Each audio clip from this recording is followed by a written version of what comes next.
حضرت عثمان غنی رضی اللہ تعالیٰ عنہ حضرت عبداللہ ابن مسعود کے گھر آئے. یہ اس وقت آئے جب حضرت عبداللہ ابن مسعود سخت بیمار تھے اور موت و حیات کی کشمکش میں تھے.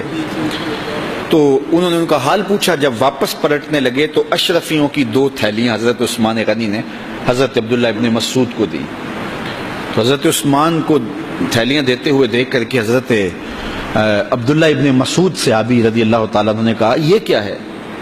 کہا یہ جو ہے ضروریات پوری کر لینا.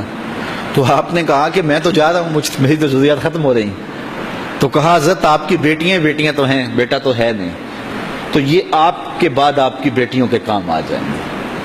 تو حضرت عبداللہ ابن مسعود کا یقین دیکھیے, فرمانے لگے کہ یہ کسی اور کو دے دو, میری بیٹیوں کو ضرورت نہیں رہے گی, اس لیے کہ میری بیٹیاں اتنی دیر تک سوتی نہیں ہیں جتنی دیر تک سورہ واقعہ نہیں پڑھ لیتے. اور میرے رسول نے وعدہ کیا ہے, اور یہ بات میں نے اپنے کانوں سے سنی ہے, کہ سورہ واقعہ جو ہے وہ فقر کو دور کرتی ہے, اور میری بیٹیاں سورہ واقعہ کی عامل ہیں. تو کہا کہ یہ پریشانی مجھے تو نہیں ہونی چاہیے کہ میرے بعد میری بیٹیوں کو رزق کہاں سے ملے گا جب ان کے پاس سورہ واقعہ موجود ہے. کہا یہ اٹھا لو اور جا کے اس کو دو جس کے پاس سورہ واقعہ نہیں ہے. تو روز سورہ واقعہ پڑھو, روز سورہ واقعہ پڑھو, تو دیکھنا رزق کے دروازے کیسے کھلتے ہیں. میں جب بھی گیا ہوں, اور اب بھی, کیونکہ میرے تو اتنے اخراجات نہیں, سادہ سی زندگی ہے, لیکن جامعہ کے حوالے سے ایک مسئلہ ہے, تو جب کبھی ایسا ہوتا ہے تو میں بچوں کو بٹھا کہتا ہوں سورہ واقعہ پڑھو, اور خود سورہ واقعہ پھر معمول بنا لیتا ہوں, تو پھر اللہ ایسی جانب سے رزق دے دیتا ہے کہ پتہ بھی نہیں ہوتا.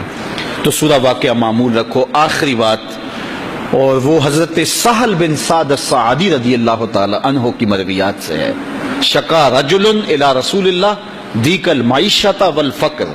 ایک شخص حضور کی خدمت میں حاضر ہوا, کہا حضور تنگ دست بڑا ہوں, کثیر العیال ہوں, بچے زیادہ ہیں, ذرائع آمدنی تھوڑے ہیں, میرے لیے کوئی نسخہ ارشاد فرمائیے.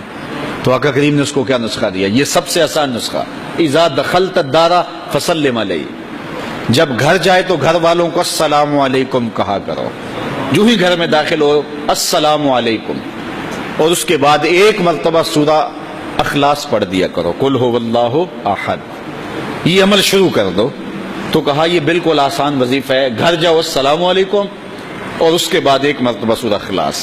اس عمل کو نہ چھوڑنا, بلکہ فرمایا کبھی ایسا ہو تو گھر جائے تو گھر میں کوئی بھی موجود نہ ہو, تو کہا عمل کو پھر بھی نہیں چھوڑنا. فسلم علیہ, کہا تو مجھے سلام کہتے نا.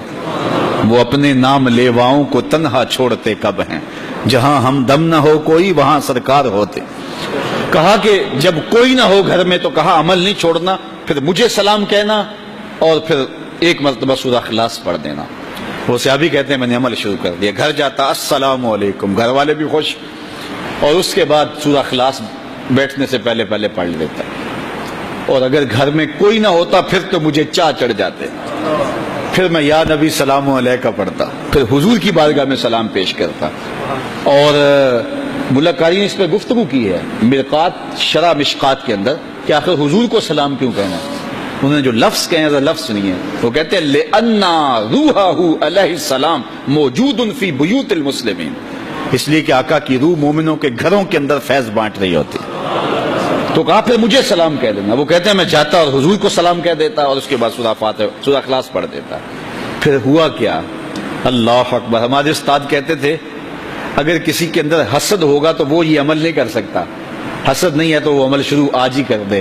وہ کہتے ہیں حتی افاد اللہ جیرانہ, اس عمل کی برکت سے میں نے تو امیر ہونا ہی ہونا تھا, میرے ہمسائے بھی امیر ہو گئے.